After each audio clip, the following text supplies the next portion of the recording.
Hello, hello. Hello there. Hi. How you How are you doing, man? doing? No, I'm very well, sir. Very well. What about yourself? Good. Nice. Yeah,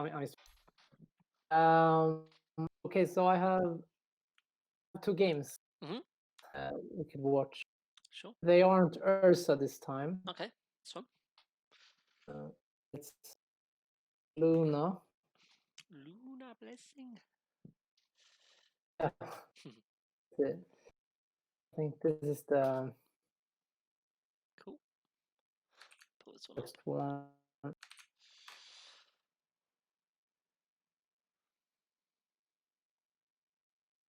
And both of these games I win, but I think it's just because of some good team fights or perhaps mid this stomping.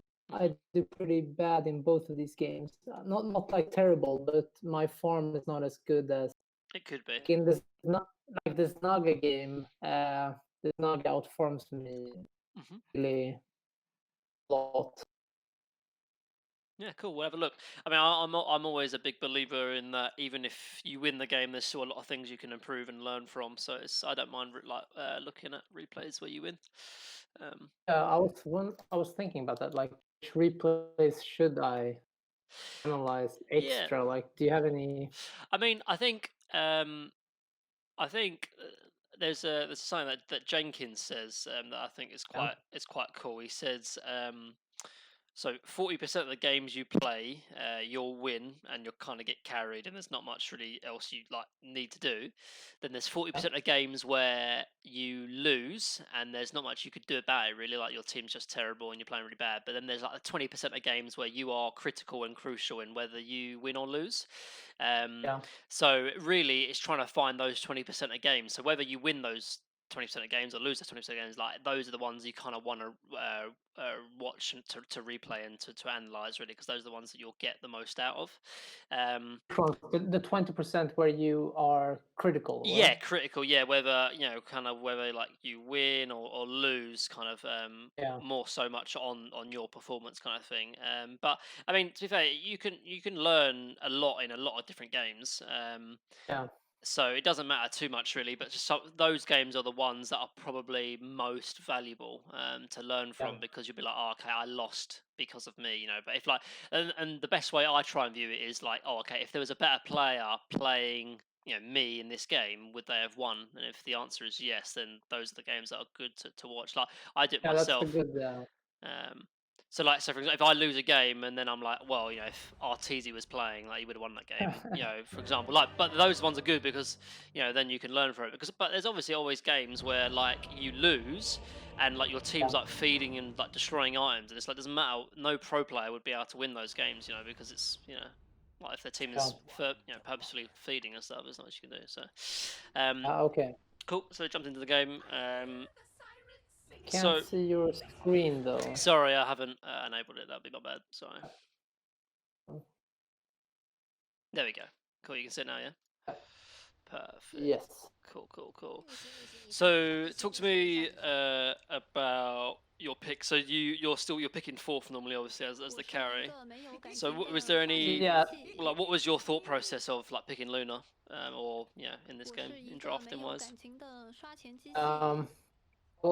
I saw Elder Titan and Lich and Pugna, and I thought I played Ursa against Pugna. It's not that fun always. Yeah.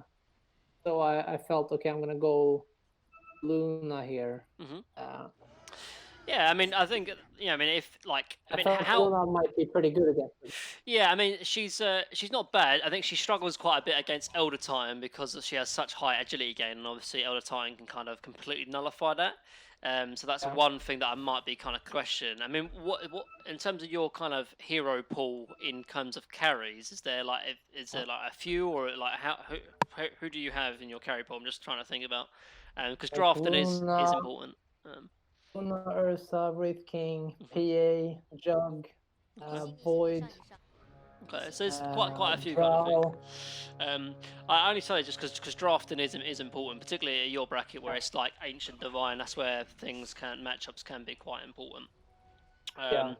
I mean, What would I think what would you have picked then? I think Luna's okay. I think if because you would have seen Lich, Pugna, and Elder Titan, so Yeah. you definitely know your like who you're laning against. I think Luna's okay because like if you do suffer in lane, you can always rotate to the jungle.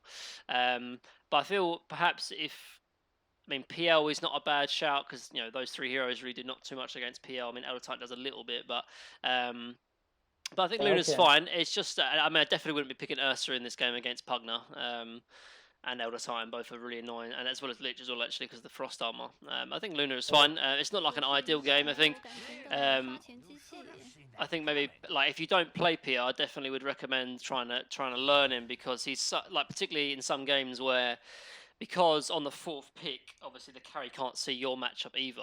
So Yeah. if you see the enemy three heroes and you can lane decently against it, and then you pick PL and the enemy carry doesn't counter you, it's kind of like a free win because the mid has to then counter you, and it's not always the easiest thing to do as a mid to counter PL. I can play PL, but I struggle in difficult PL games. I'm not Yeah. that I like that. I think I have like 70 games of hmm him, but most of them were probably when I was 2K or something like that. Yeah, yeah, So yeah. And not usually max Q, but you're supposed to max E. So yeah I for always farming. fuck that up in lane. Yeah, no worries. I just something to think about because also Beastmaster is really popular this patch, obviously, and Yeah. PL lanes really well against him. But anyway, onto this game. So your starting items, I think, are fine. Like obviously you're starting obviously with Lunar Blessing and two sets of Tango is fine as well because you're laning with a Witch Doctor. So if he needs to, he can give you heal and stuff. So this is all fine. Um, Yeah. I feel. Yeah. So that's like a tiny thing as well. So you actually do it, but you do it like a second too late. You actually try to aggro Paul to take the creep away from him. But Yeah. just try and do that like obviously earlier because you're a ranged hero, you're not going to have Quelling Blade. So like it's a lot easier to deny against ranged carries than it is melee because you don't have the advantage obviously because you don't have the Quelling Blade. So obviously plus he's got 100 damage from his Astral Titan buff as well. So you shouldn't be trying to trade CS with him because he'll just beat you. So you just want to make it as unequal as possible by like, I mean, this Witch Doctor probably shouldn't be doing what he's doing. He's trading against an Elder Titan, so he's actually going to die. So, I mean, that's on him. Actually, he's not going to die, but yeah. So like in kind of the matchups where they have higher base damage than you always want to try and split the creep wave. So you're splitting the farm because otherwise he's just going to deny every creep wave. Um, but it looks like obviously the Pugna is the offlaner and the Elder Titan is that. Oh, Elder Titan is the offlaner. Oh, is he? Alright, Pugna is the support. Just because it's kind of a weird item build really for support Pugna, Yeah. but that's fine really at the same time. So or you So I thought it was go on. offlane as well first. Yeah. So a few things. Obviously, when you're playing Luna, like the first wave is probably your weakest part of your game because all you are is a creep basically that tries to last hit creeps. When you start leveling up, like your Lucent Beam is when you're actually a threat in lane. But so just try and keep like the first two creep waves, just kind of try and be as passive as possible, just try and last hit. And when it comes to things like range creeps as well, don't be afraid to kind of ping it and try and secure it with your support. Like until you get level 2, it's very difficult for you to secure range creeps, obviously, because you don't have your Lucent Beam. But this is all kind of standard. They're kind of pushing the creep wave into you. There's not much you can do about it. So I think Magic Wand this start is fine as well. They're going to be spamming a lot of spells from the Pugna and the E2. So this is all normal. Yeah, secure and CS, this is all good. Yeah, you have the map to the right. Yeah, so I can switch there. It's something that so I used to play, Insania for Team Liquid. Me and him used to play Hon together, and he did the same thing, and I kind of ended up just kind of copying him basically. Okay, cool. But I'll swap it over. I need to swap something else over as well. Okay, yeah. There we go. Cool. There we go. So yeah, so Magic Wand is fine here because you're kind of there's not much really you can't really try and trade for CS with him. So in some scenarios, if you can't aggro pull, so that you can't split the creep wave, it's sometimes best just to right click the old time. So this small engagements here, where obviously right now he has like 62 damage. You have like 70, but you also have travel time on your auto attacks kind of thing. And obviously when he gets the time buff, there's no way you can trade like trying to last hit, because he's going to have like the superior damage on you. So like right here, you have one of two choices really. Either you aggro pull and try and bring the creeps away, or you just try and right click him, so that when he's trying to focus on the denies, you're at least trading harass onto him. Which isn't ideal, but it's better than just losing the CS, because if you both try and go for the same creep, he's going to beat you every single time. Because there I was trying to deny him, or? Yeah. So like you're trying to obviously get this both the CS here, but he just denied 3 creeps in a row, because you're trying to CS when he has the higher base damage kind of thing. So like I said, either you try and split the creep wave, so you aggro pull and try and drag the creeps away, so that he is forced onto his own creeps away from you, and you have your creep wave uncontested, or you just right click him. And so you're at least trading harass. Obviously, if he turns around and starts hitting you, then you obviously need to back off, because he has the base damage advantage over you. But at least then he's not just denying all your creeps kind of thing. And it's a small thing, but it's because obviously right now he's almost doubling up on you on CS. There you go. This is better. Like you're getting the hang of it. Like you kind of realise now that actually I can't really trade with him, and you're kind of splitting the creep waves, which is fine. Yeah. And obviously your support's trying to pull, but the Pugner is kind of messing him up. So really, in that case, you're 1v1 against the older time, so you need to do as much as you can to... This is good though, good harass. You only went 2 points in Q as well. I think this is fine. Like level 2 Lucent Beam is so strong on Luna, because it doubles the damage, and the mana cost isn't really that much at all. You have actually decent mana pool for an agility hero, so whenever you can, you should be trying to use Lucent Beam, and that is fine. If the Maledict came before your Lucent Beam, actually, you would have killed him, but that is Witch Doctor's prerogative. So... That's true. Yeah, so obviously, like, a Lucent Beam for creeps is fine and all, but just remember, like, if you keep doing it, like, you're going to be kind of missing out on damage you could be harassing onto the enemy hero. But this is good, though. But I don't mind the odd Lucent Beam, and definitely, like, Lucent Beaming for the range creep is definitely acceptable. It's just the melee ones that is, like, you just try and be there, obviously, in time, just to range, to right click. So... I should have timed that better. Yeah. So, talking about item builds, skill build here. This is fine. So to me, I see Luna builds going one of 2 ways. One is you're kind of focusing on farming, like very all in, very greedy, and just kind of looking to go jungle early. And in some games you can do that where you literally don't even put any Lucent Beam points in at all. Well, there's kind of 3, I guess, actually. So there's the Mega Greed, where you just max out W and E and just kind of try and forfeit the lane. This isn't one of them. Like in those kind of lanes, it's like, okay, I know that I'm going to lose this lane and I need to rotate to the jungle early. So I'll give you one example. Like one game, I had a position 5 Earthshaker, and I was against something really nasty in the offlane that's just like really annoying. Like it was a Queen of Pain versus a Rubik. So in a lane like that, I know that I'm gonna have to jungle early. So I don't even try and win the lane. I just completely forfeit, get level 3, level 4, and go joke to the jungle straight away. Then there's the middle ground where you go 2 points in Lucent Beam, because it is a really strong value point at level 2. But then you get 1 in Lunar Blessing and then 1 in Moonglaves.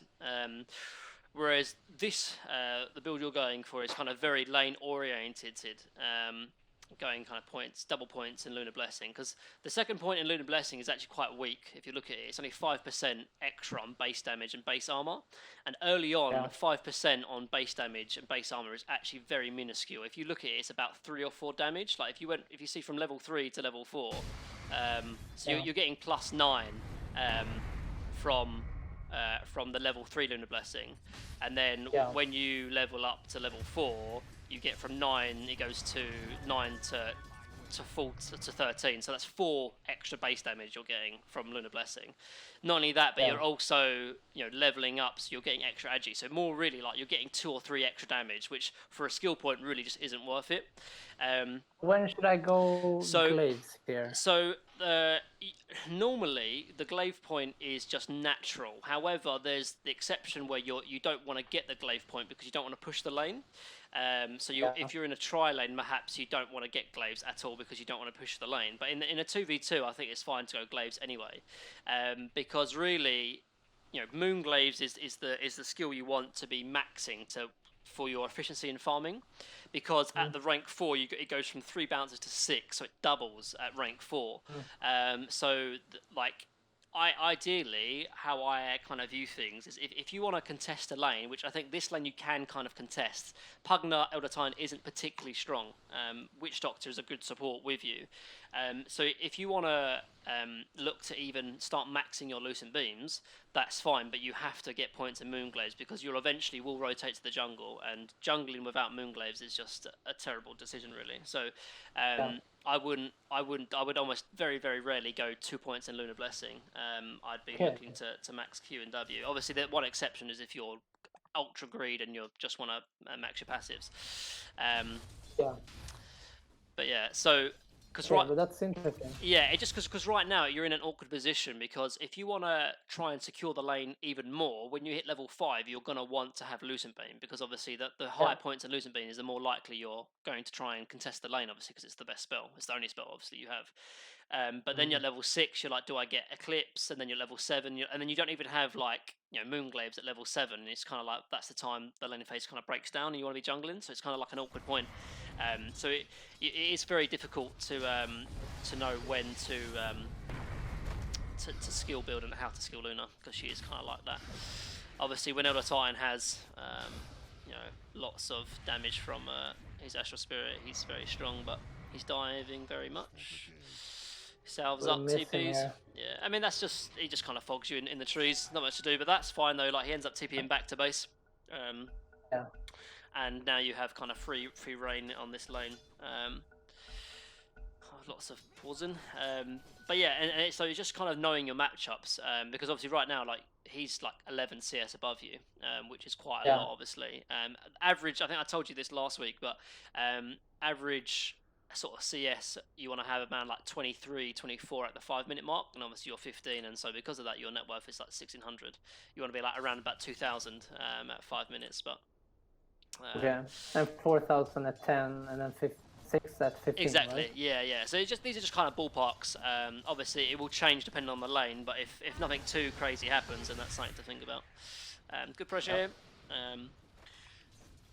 But yeah, so it just, and this also goes back to kind of trying to, whenever you can, try not to Lucent Beam for creep waves. Obviously, because like your strength in the lane is you having mana and you using Lucent Beam. Without mana, you're actually just very weak actually in the lane. Obviously, you can start buying mangoes and clarities and stuff, but then that's just slowing you down for other things. But it looks like you have fed a mango or ate a mango. And Pugner is gonna be fine. TP's out.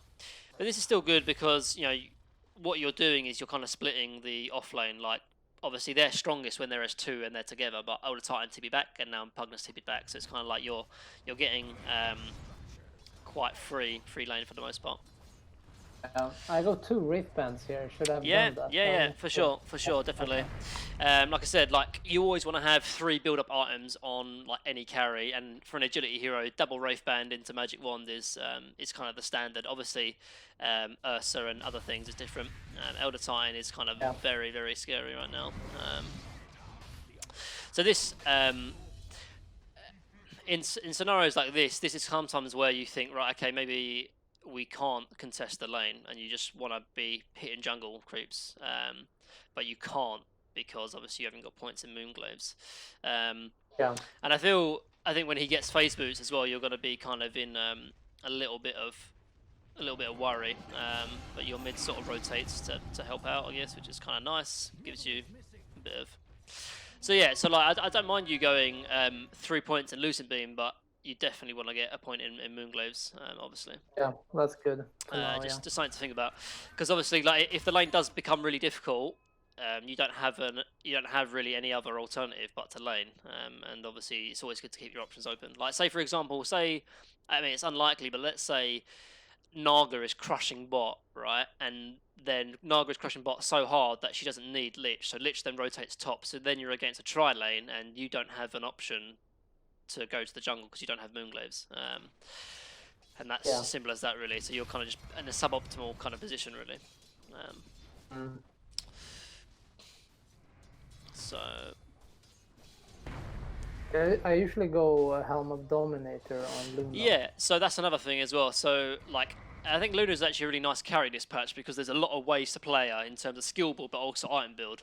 So for item build, there's two item builds that are kind of popular in pro games. Either it's the Helm of Dom after the standard items, which you've done here, the double Wraith Band, Magic Wand. So yeah, either it's the Helm of Dom, and you're looking to pick up like an Alpha Wolf or any kind of creep that will help you farm.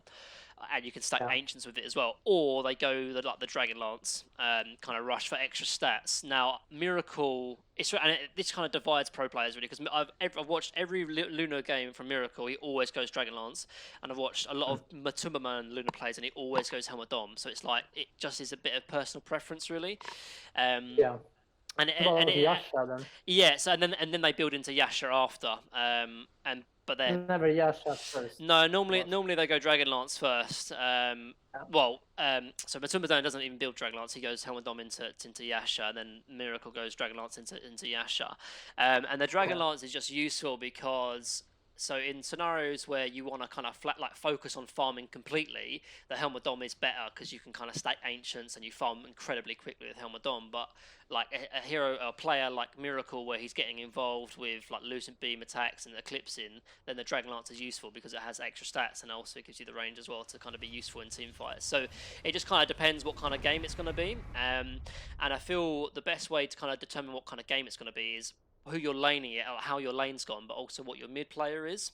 So if your mid is say like a Queen of Pain, or someone that wants to get aggressive, then perhaps you can you can be afforded to play greedy and maybe go Helm of Dom.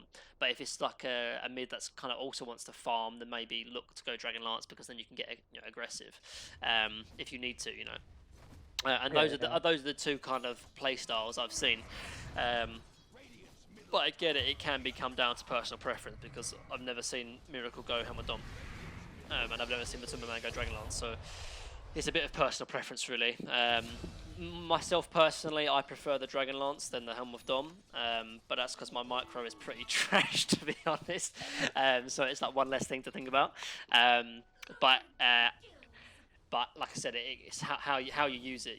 If you're stacking ancients with Helm of Dom and using it to kind of flash farm and stuff and push out waves, it can be really useful. So this is kind of in an ideal scenario where right now, like, Witch Doctor's been kind of pulling kind of 24/7. There was a slight time where I was a little bit worried you being in lane, because we saw the strength of the time, but because he's been pulling, you've been able to kind of lane uninterrupted really for the most part. Obviously Monkey King TV's top. This is stupid because I see him on our I board, was gonna say. And I'm thinking to myself, okay, I'm just gonna take one more creep and then I'm off. But then I get stunned by Titan. Yeah. And that's just being a little bit greedy, put simply. But at the same time, it's kind of thing like, well, maybe you want to stay for an extra creep, because then that makes you hit level 7, and then you get Moonglaves, and you're like, oh, I need Moonglaves to jungle. But if you had Moonglaves at 6 before, then you could just jungle, and it wouldn't be a problem. Do you know what I mean? So it's just it's small decisions in that respect. Obviously, if Monkey King TV's top, then you can just rotate elsewhere. So you obviously go bot, which I think is fine. Monkey doesn't have a TP, so Prophet can either pressure mid, and pressure mid, obviously, or you're gonna get something done bottom. And seeing it's a Catabot wave, I think it's good that UTV bot here. This is all good, because now either bot's going to be lost or mid's going to be lost, depending on how Radiant defend, and it looks like Lich is going to die. Ooh, that's close, but it worked out alright. That was very close. I think it's fine though. It's unfortunate that you took all that damage really, because now you're just a bit lower, but you're going to secure the tower, which I think is really good. Nonetheless, you're going to sort of back off here. By itself, I think it's fine. I think like normally you don't really want to go back to base, if at all possible, really, because it's a lot efficient. And this is obviously where Moonglaives is just really useful. Yeah, I think sure. maxing Lucent Beam is fine, but just one less Lunar Blessing is just so much more efficient. And I mean, me personally, whenever I play Luna, like my default and my standard is 2 points in Lucent Beam, and then I start like maxing out Moonglaze because I'm very more of a greedy kind of farmer. But you know, if you're playing bottom and looking to get aggressive, then obviously the 4 points in Lucent Beam is nice. So it's just kind of knowing what kind of build kind of benefits you and stuff. So just something to Yeah. think about. I think I should have gone the farming build here, and I shouldn't. Yeah, I'm participating too much here. yeah. I think, That also is a waste, I think. and I feel like normally speaking, the farming build is kind of the most secure and safe and stable because it doesn't really matter what's happening to your team or what's happening elsewhere. Because if you're just hitting creeps, like nothing's like it can't really go wrong. You can't like nothing goes wrong with you just farming jungle. Do you know what I mean? But if you get aggressive Yeah. and you look to get like get in fights and play Lucent Beam and stuff, then obviously it can be good because you can win the team fight and it can give you a big advantage, but then you could also lose it, and then it's kind of like, well, then you're a Luna without farm, which is kind of useless really. Do you know what I mean? So farming is always safer, but not necessarily always the best thing. But it's just as a carry, your job really is just to farm. At the end of the day, that's your job, like, and it's just understanding your job in the most. There's a lot of pauses this game. Yeah, I don't know. I think it was a bit laggy or something. Okay. That's fine. We'll fast forward. Yeah. But here I'm thinking about going left or right, but Death So Prophet is to the right. yeah, So I want to go hot, but exactly. So obviously, in a perfect scenario, she like Death Throat wouldn't be here, and you'd be going right and playing bot, but she's here. So I've had this example at multiple times with me, and I think the best way to is what BSJ talks about. BSJ talks about that it doesn't matter, you should be playing that part of the map. Doesn't matter who else is playing there. So even if it's kind of suboptimal, that you're playing here as well because someone else is farming it, it's better that you play there, because if you go left and start playing top, you're just free food basically. Like they'll want to try and kill you because Naga's playing up there. They can song into stun and crap like that. So it's best if you just play bot here. Even though it's annoying that Death Prophet is here as well. If you stay here, then it kind of almost forces him to rotate elsewhere. So it is better for you to go right, and obviously he's not going to be able to finish these ancients here and stuff. and I tried, but I realized I can't. You're going to struggle without like more points in Moonglaves. Like if you have max Moonglaves here, you can farm this easily just by kind of kiting them back and forth, but it's going to be difficult. Here I make a mistake. I start going Helm of Dom, but I realized that this master already has Helm of Dominator. Yeah, so maybe in scenarios like that, maybe Dragonlance would be better, Yeah. And also it helps with scenarios like this where you can farm a lot easier. So a quick thing as well, something I should mention: whenever you farm these ancients and you get these prowlers, the best code of practice when you farm these is obviously you go up, right click them, start farming them, and then you kind of drag them out, and then when their prowler's about to attack you, you just Lucent Beam it.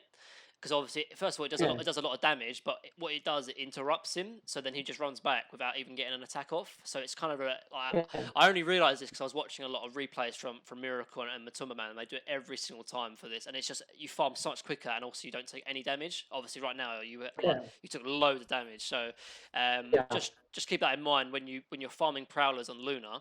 Just tag them out, run outside, and then Lucent Beam them, and then they'll run back, and then you can do it back and over again, and it's just kind of a good thing to keep a lot of HP. Because right now you're kind of like, oh, I want to have like a morbid mask, but it's just not ideal to have a morbid mask, even though it is nice. Because it just slows you down for your other timings, basically. But I guess you have the headdress, which is some kind of regen, I guess. But yeah, it's just good practice to have. But this is fine though. You're farming the right part of the map. This is all kind of standard stuff. You don't really want to get involved unless you're TPing to a fight where the enemy team is diving heavily. Okay. because and so basically like the reason why you play the dead lane and you play this kind of part of the map is so that the enemy can't just group up and team fight, because you're kind of delaying the game basically, and that's perfect because you're a carry. You want to delay the game. That's your job, right? So the way Yeah. you delay the game is by making them always have to deal with the pressure bottom that you are then providing. If you don't pressure bot, then they can easily just group up and take mid, and then there's no trade for you. Do you know what I mean? But because you keep pushing in Yeah. bot, they're gonna think twice to group up and play mid, and that's why it's really important you play the dead lane and push in bot. Really, that's the kind of the most simple explanation for it. Obviously, you need to be careful as well. You can't just kind of suicide bottom. But what you're doing Oh. here is fine. Also, you're pushing out the wave, and then you have the minute, and I mean, yeah, getting the bounty runes is fine.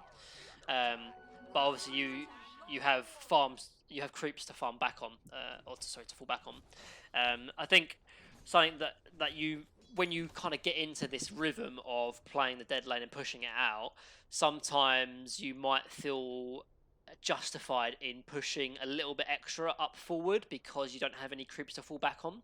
So let me give you an example. Yeah. So let's say the timer is 14:45, right? And you've already cleared this camp. So Yeah. this creep wave is kind of close to the tower, yeah? So maybe you might think, oh, it's a bit risky. But you don't have any creeps to fall back on because you just farmed here. So maybe you feel like, oh, maybe it's justified in taking this wave, because that way you'll clear this creep wave and then it'll be 15 minutes when you come to clear this. So then this is open for you. Because either what you do is you have to walk all the way back to your triangle here, because you have no creeps to farm here, or you can kind of get greedy and farm this creep wave kind of thing. And that's just something to think about. Like there's been so many times where I'm like, oh, actually, I'm justified in going for this creep wave. But if this creeps to farm here, which they are, then maybe this creep wave is it's not worth the risk, because you have an alternative to go back to, which was the two camps Yeah. here, So, it was lagging a little bit there. But what was your point? That if it's if it's 45, then should I go and hit the creep with? Yeah. So and what? Sorry, if I was lagging. What I was saying is that if it was 14:45, and these two creep camps had already been cleared by you, going. Now it's 15:45. Yeah. So yeah, let's just go back. So I'll give you an example. Okay. So obviously in this case you're going to clear out because this is safe to do so. But let's just fast forward it, kind of thing. So you push this creep wave here, it's just fine. So let's just say, instead of, for argument's sake, let's say the timer isn't 15 minutes. Let's say it's 14:45. Yeah.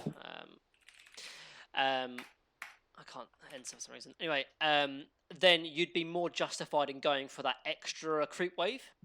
Because it's like, oh, I've got nothing else to farm. Like these two camps have already been farmed by you, so you'll be like, oh, I'm more justified in going for the next creep wave, because otherwise your only alternative is running back to the triangle here, which is very far away for you. But because obviously you have a creep wave to farm here, like this, these two camps here, and obviously you're going for the bounty rune here, then it's okay to fall back on. But it's just something to think about, like, so you might be in this scenario again next game where you either go up for a creep wave very close to the tier 2, or you have to decide to run back to the triangle. And it's like, well, because you don't have anything creeps to farm here, then maybe it's worthwhile going for this creep wave, even though it's very close to the tower, But in this scenario, obviously, you have creeps to fall back on, and it's gonna whereas this is something completely different. So I went too far back. Let me just explain, because this is kind of important, really, as a carry player. So obviously, you go back and get the room. So keep going. Let me go back. Sorry. I should have gone the creep wave there, perhaps. So no, this is the exception. So okay, so because right now, if you go and push up this creep wave, you have nothing else to fall back on, because you've just farmed that. Yeah? Whereas the alternative is, let's say it's 14:45. If you go and clear this creep wave, by the time you get back here, the creep camps will be respawned. But because it's 15:25, if you go up here, then when you come back here, it still won't be spawned. So because of that, you'll then have to go rotate back to the triangle. And so this is all Okay. about farming rotation. So what you do here is fine, because this tower is near this creep wave is near its tower, so it's a bit risky, yeah. And you don't really see Yeah. the enemy team, so it's risky to go for this. So this time it's fine to go back to the triangle, but depending on what time it is, it might be worthwhile to go for this creep wave. Because then it's just increasing. Okay. It's like it's an efficiency play, you know, and you have to It's take. it's a good guideline. Yeah, and it's just Well, kind of, it's just something to think about. Um, and that's how and that's just an efficiency point of view, because obviously you are getting out farmed. A lot of that comes from your laning stage. But yeah, so that's just that. Just keep it in mind. So this is kind of fun as well. Like if you have creeps to farm, I don't mind you not pushing the wave. Like because obviously, like I said to you before, the reason why you push this wave is to relieve pressure from other areas of the map. Because the enemy team aren't going to group up and take your mid tower if bot is pushed in. But if the enemy team aren't grouped up and looking to fight elsewhere, then you don't necessarily have to push this wave in. Particularly not if you have something to farm, which in this case you do. Yeah. So it's all about knowing what so there's all of them are off the map. Yeah, for the most part. Elder Titan showing top. I think I see Monkey King. I think we have a deep ward. Okay. Yeah. Where, I don't think you can see it on the minimap, but it's where Naga illusions are. Yeah. Somewhere there we have a ward. Yeah. Oh, I see. See Monkey running. Yeah. So and this is fine scenario, obviously. Like you want to be playing bottom, but the only time you stop playing bottom is when they start committing heroes, which obviously they've committed heroes now, so you can fall back to the triangle. Obviously, if the enemy team had like a 4 or 5 man hero like TP bottom, then you're more than welcome to TP top. Because you just want to be mirroring their playstyle, you know, because you are quite far behind on net worth, and you kind of need to just to come back. Put simply. Something that I didn't think about here when they rotated is that something that BSJ is talking about, that like, you should think about who can kill you and who do you kill, and I don't think about. I see Monkey King Pugna and I think I'm out of here. Well, I haven't reflected upon if I can kill them. For sure. And I think that's really important to do as a carry player. In this scenario right here, though, almost everyone kills you. Like plus, like almost like any two combination, because for two reasons really. One, because you're under farmed, and secondly, you're a Luna. The one good thing about being a Luna is that the enemy team will be kind of less willing to go on you because of your eclipse. Obviously, if they commit onto you, then you just eclipse and kind of can man up on them.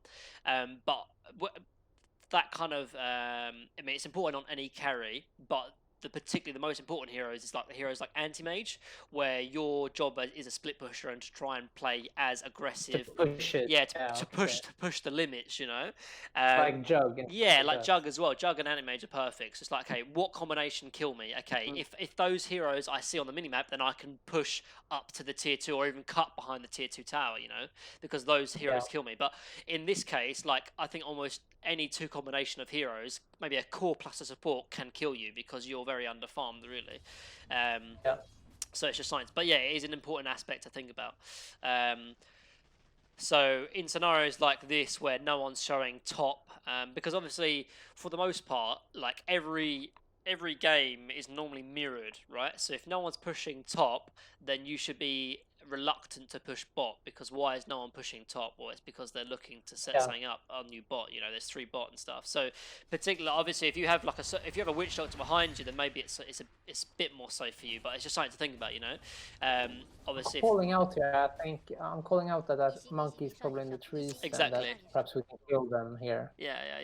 And obviously, in this case, like you have a Beastmaster, so you should have the vision advantage where you're just kind of telling him to put hawks everywhere on the map, you know. I mean, right now you're playing the right part of the map, but Beastmaster isn't really, or the Deathlock, because like you need someone to be playing your jungle, because otherwise, like all 5 of you all in the triangle is just an inefficient use of resources, really. Because I think I ask for a smoke here. Yeah, so right now that's the only play you have, really, because like you want to obviously, because if your team is split up, then that's the most efficient in terms of farming.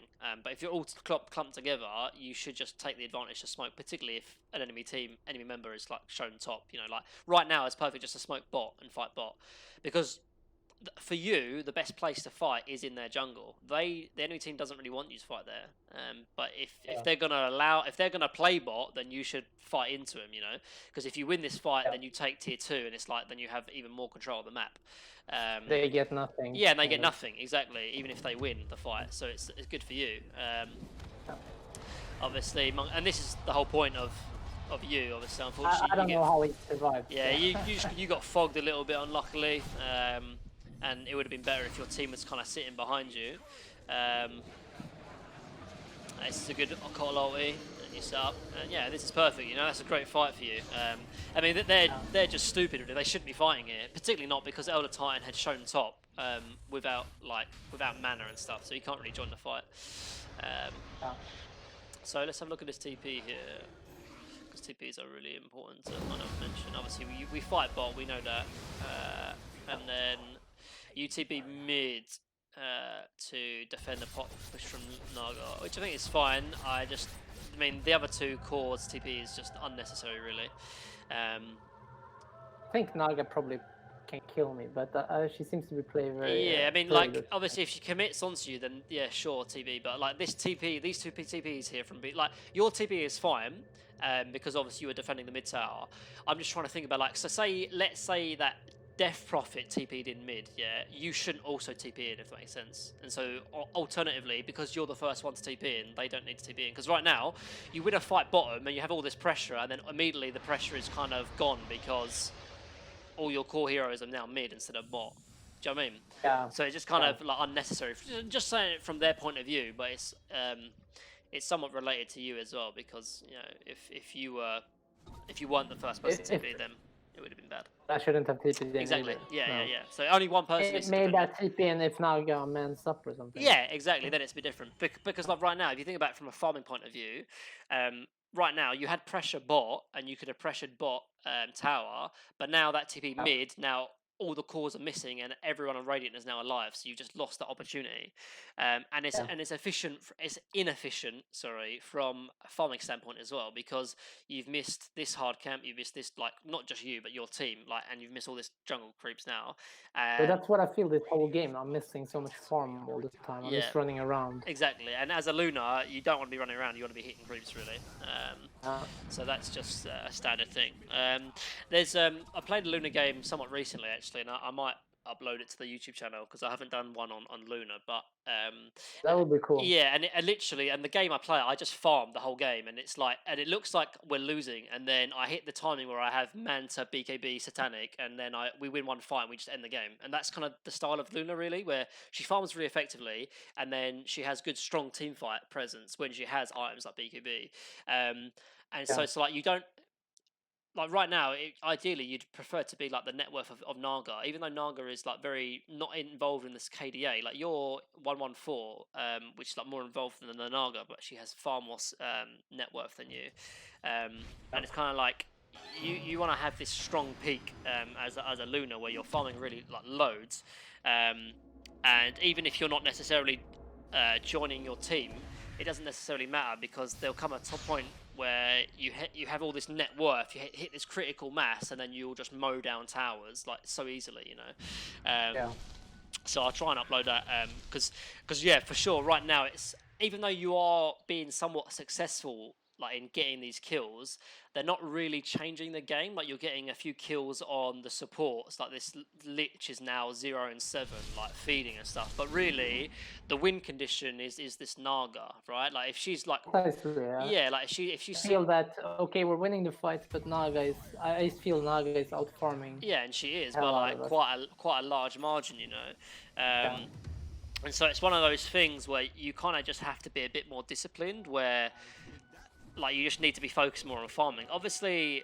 I'm not saying never ever fight, but just choosing the right ones, really, and that just comes down to having kind of the knowledge of when to and when not to. But there's definitely this kind of element of like, okay, I'm kind of running around a lot. Like now, what am I doing here? Yeah, like you just don't need to do that.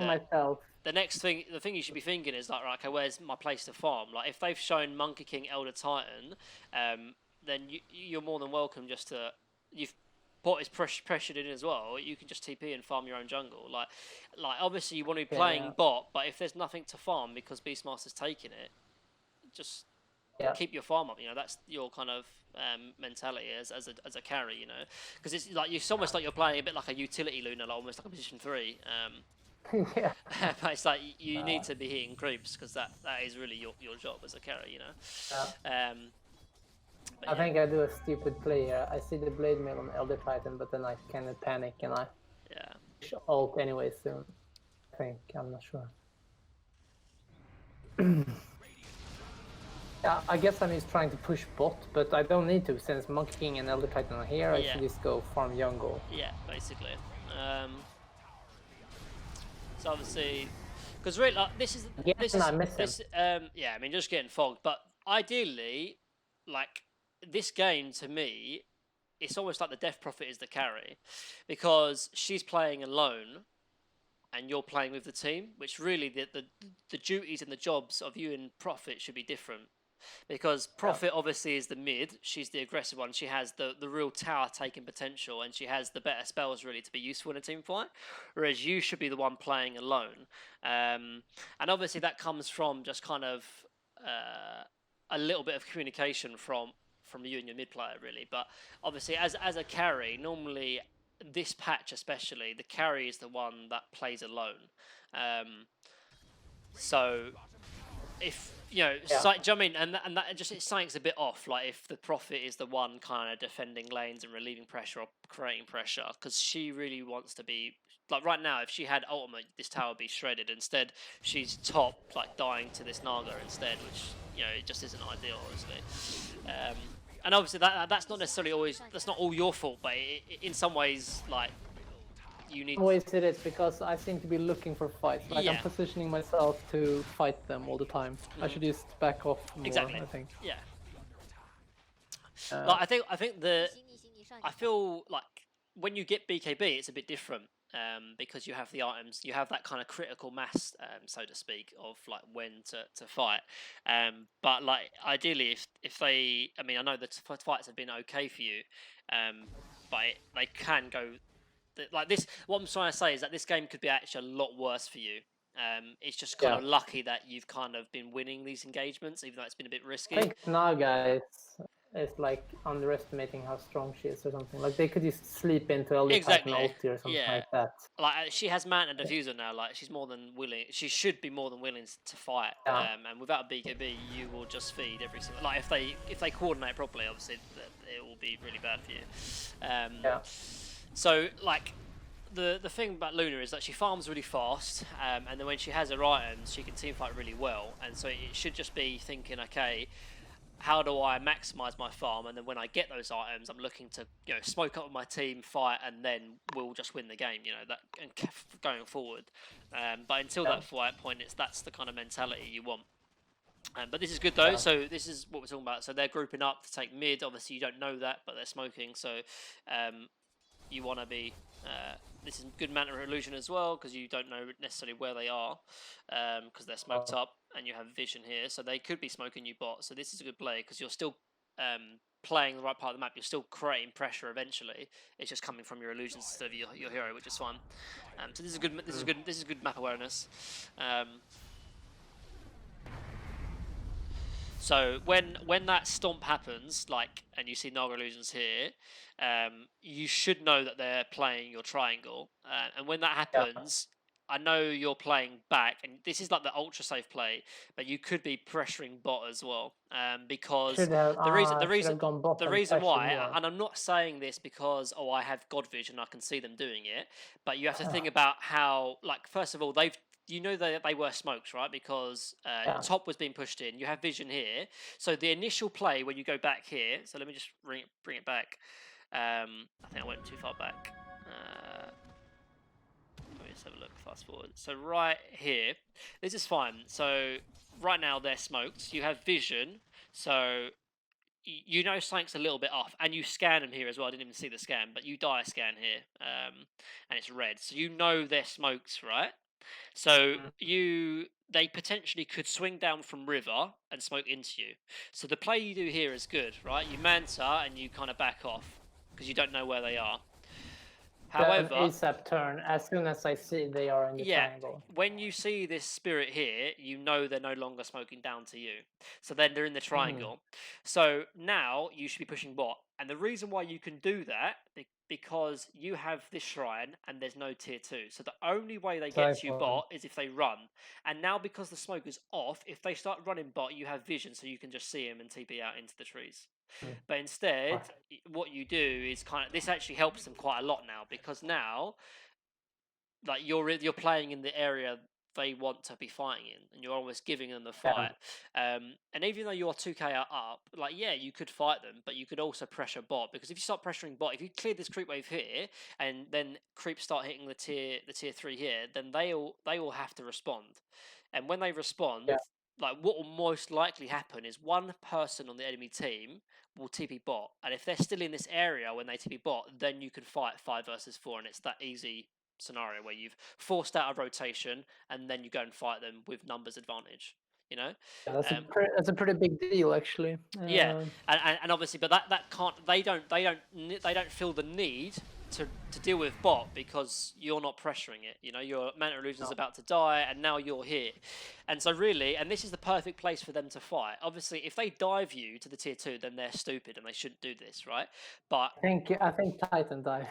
well, then they're stupid. I mean, I haven't seen this, but when as a Radiant, like this is just generally speaking, as Radiant, the best place for them to fight is actually on your triangle here when they're on the high ground because it's like very safe for them. You have to walk up into their vision, and you're walking up high ground. Yeah. Alternatively, as Dire, one of the best places to fight is on their triangle. Like you get vision up, and they have to Titan, walk up. yeah. Like if you ever watch pro games, yeah, like if Dire team is winning, they'll just play this part of the map like for most of the time.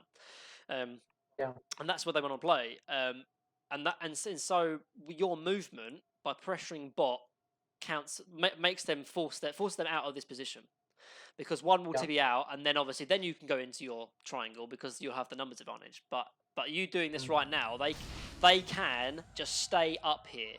And what will eventually happen is one of your teammates will walk up to this high ground by themselves, and then they'll die, and then they'll obviously have an advantage on team fight. Obviously, this Elder Titan gets a bit too aggressive. He sort of dives, and yeah, I mean, this is just bad from him because he's overcommitted. But like, if this fight happens up on this Radiant triangle, then this fight is a bit different. But obviously, it's nice for them to just walk into that. And even then, it's still like they still have the advantage. Like even though you killed Elder Titan, like you see the strength of that high ground. Like walking into Monkey King ulti is difficult, you know. Um, so you know it's just so and this is important to note as well because I have sometimes the tendency to think that my team are bad or like and this is for most things in Dota I guess. Oh, my team are Mm. bad. But you've got to realise as well that any team is as bad as you, like in that respect. Like Yeah. Elder Titan just walking up there is terrible, and so it's just kind of like learning to punish and stuff. And Naga not sleeping us is also really Exactly, bad. Like yeah, they should use the runners here. exactly. Uh, yeah. So obviously, Yeah. they're still in your triangle kind of thing, and they don't really want to leave that triangle because it's very safe for them. So something needs to be someone needs to force them out of that basically by either pressuring top or bottom. Looks like Beastmaster's taking their towers top, and look, and this is what I was talking about. So I think Witch Doctor just walked up high ground, right? Yeah. I think I went back too far. Sorry. I'm so bad at this thingy here. So where is it? Where's Witch Doctor? I'm not really. Yeah, so he just Don't- kind of gets I it don't out have and any he dies. And that's just them wanting to play, obviously, this high ground. But obviously, they've TP top now, so now obviously, like now the game can be back to default, basically, back to normal. So a small thing as well, just farming on agi treads is really important. I know you probably know that, but Yeah. just it's really important efficiency. So the talents here, this is interesting actually, and I'm kind of glad you went for these talents because I just think they seem to be so valued. yeah. So So the obvious, so at the first thought, you'd think, okay, I'm a carry. I want to be going attack speed and movement speed kind of thing. That's the kind of thing. But it wasn't until I watched a lot of Miracle replays where he actually goes these talents. He goes the 350 cast range and he goes the Lucent Beam talent cooldown. They Um, always go them more. so the one he sometimes like the level 10 one he does change. Sometimes he goes attack speed, sometimes he goes with cast range. But the 15 Lucent Beam cooldown he always goes. He doesn't go for the movement speed talent. And if you think about it, 3.5 second reduction in Lucent Beam is actually insane because it's a 2.5 cooldown It's sick. for 300 damage. Like it's really, really good. And in team Yeah. fights, particularly in these early team fights where you're actually not doing too much right click damage, the Lucent Beam is a lot of damage. And you have the mana pool to sustain it as well. So I really do like it, and it makes a lot of sense. So that's fine. I feel now you start going into the carry talent. So like level 20, he always goes the 8+ all stats, and then the 30% life steal as well, because that's when you start becoming a right click carry. But the first 10, the first two are definitely debatable. I feel also like your playstyle as well, it probably makes more sense than going the cast range and the Lucent Beam talent. Obviously, in like I think the one game I was talking to you about with me, I went complete greed and complete farm. So obviously I went the attack speed and I went the movement speed. But Yeah. like this is the great thing about Luna, that there's actually a lot of ways to play her. And just a small caveat as well. I mean, I don't personally recommend doing it, not in pub games, but so Mickey, the carry for Liquid, he plays Luna as carry, but he goes like Aghanim Scepter as well. So it's kind of like you can sort of see how there is ways to actually play Luna. I don't personally like it, but obviously it shows there is definitely different ways to play Luna. So I haven't found a game where it seems to be good, but yeah, I mean, I guess it I has a lot don't of dig it. physical damage. Yeah, I think the game he did it was that he had a mid who was like high physical damage. So and then a lot of his team is physical damage. So he wanted a bit of kind of the same thing of like Miracle Juggernaut when he went the magic build, like the spin talent Radiance, Radiance. Yeah, and the same thing with you do the Luna as well. He went so Mickey went like Aghanims on the Luna. I mean, I personally don't like it, but there is definitely times when it can be good. It's just not that often it will be good, you know. It's so stupid. Yeah, so this is just like just a bit, just not. It's not really necessary. Do you know what I mean? Like you're obviously the blade mail kind of hurt. Plus, obviously your actually mana illusions hurt you there as well because the lich was able to bounce into you. But this just goes back to like you fighting here is fine actually if you have BKB, but without it, like you're just in danger of dying. And then when you die once in this kind of scenario, like you get put really far behind. Because like now the Naga is like 15, like 5k up from you, and really like if there's a carry that has an item over you, which in this case she does because she has 5,000 gold over you, like something's gone wrong. Do you know what I mean? Something's bad. Like he has a heart basically over you, which is pretty bad. Obviously, I think Naga is one of those heroes as well. Actually, that is luckily for you in this game is actually kind of the even with a lot of farm, I don't think she does too much. I'm not a personally big fan of Naga. I don't think she's that great of a hero. I feel like Naga used to be good when like you could do like the Naga plus disruptor plays, but after they kind of nerfed it, it's I don't rate Naga too much as a character, to be honest. As you mean, like she has all this farm and then she just dies, and it's like, well, yeah. Lucky for you, but yeah, I don't think she's that good a carry. But that's obviously fortunate for you. But yeah, and so it's kind of like knowing when you can like be involved in team fights, and really like by now, if you were just kind of very focused on fighting, if you were focused on farming, you'd have the BKB by now. And then you could start fighting. And so it's kind of like your priorities are almost like reversed in that what you should be thinking as a carry is I need to farm so that when I hit my critical mass I can fight. Whereas really what you're doing is like I'm fighting and then I'm like farming after, which doesn't make sense. You know what I mean? So that's the kind of mentality. So we don't have too much longer. So do you want to look at that other replay? Yeah, let's do that. Because I want to make sure we look at that replay as well. That's sick. We almost spent an hour watching that replay. Yeah. But it's crazy. We win that game, so it's good. That's good. Yeah. But yeah, it's just like to think about. Yeah, okay, wait. No worries. Next game is versus a Slark. Slark.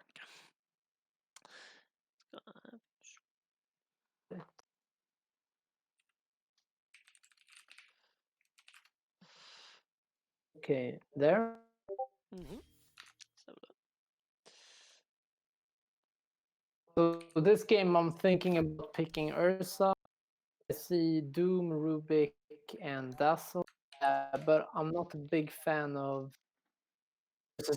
I'm not sure if it's a Dazzle lane. But then afterwards, I realized, okay, sure, of course, it should be Rubik top, or Rubik. But and also Ursa seems to be a good pick for them since we have Axe. The thing is, we have 3 melee, and our mid is showing that he wants to go a melee hero. So I'm thinking, okay, I'm just gonna go Luna. I hope they don't pick Ursa.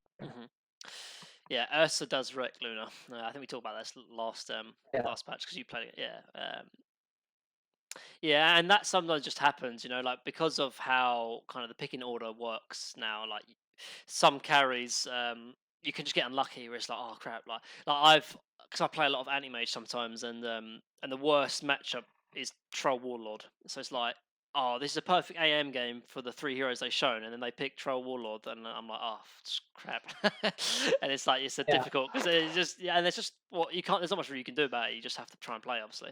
Yeah. And but yeah, so it is sometimes like that.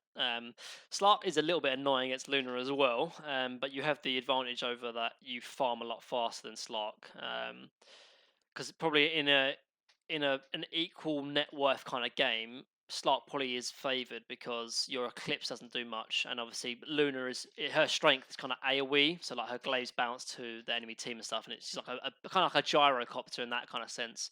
Whereas Slark is all single target, kind of similar to Ursa as well. So Slark can kind of man up against you, and you will struggle because your Eclipse doesn't do anything because he can just shadow dance, obviously.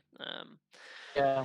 But obviously, if you have the net worth advantage, then Slark can't man up against you. So that's kind of the strength you have over him. And particularly as a hero like Luna, you want to farm, group up with your team, and then like take towers and stuff. And Slark struggles when you do that. So yeah, all kind of standard. You're playing against Doom, Rubik. Not doing so many variations in my starting build. Yeah, I think this is the same items you went last time, right? I think this is fine. I think I think the only maybe other time is perhaps if you're against a very harass heavy lane, you can go a salve and you can drop like the circlet or something like that. But for the most part, I think this is fine. I think one thing, particularly when you realise that you're playing against a Rubik Doom lane, is that when Doom gets 6, you just can't lane. So ideally, you want to be hitting level 6 at the same time as him. So if you're level 6 at the same time as him, I would be thinking I'm going to have 2 points in Lucid Beam, 2 points in Glaives, and then one in Lunar Blessing. Sorry, 3 points in Glaives, because again, obviously last game you got the Eclipse at level 6 straight away, but if you're looking to just farm straight away, you don't really need the Eclipse, because you shouldn't really be team fighting that early on, because obviously you can't lane when Doom is 6 because he can just Doom you and then Rubik can lift and you're just going to die.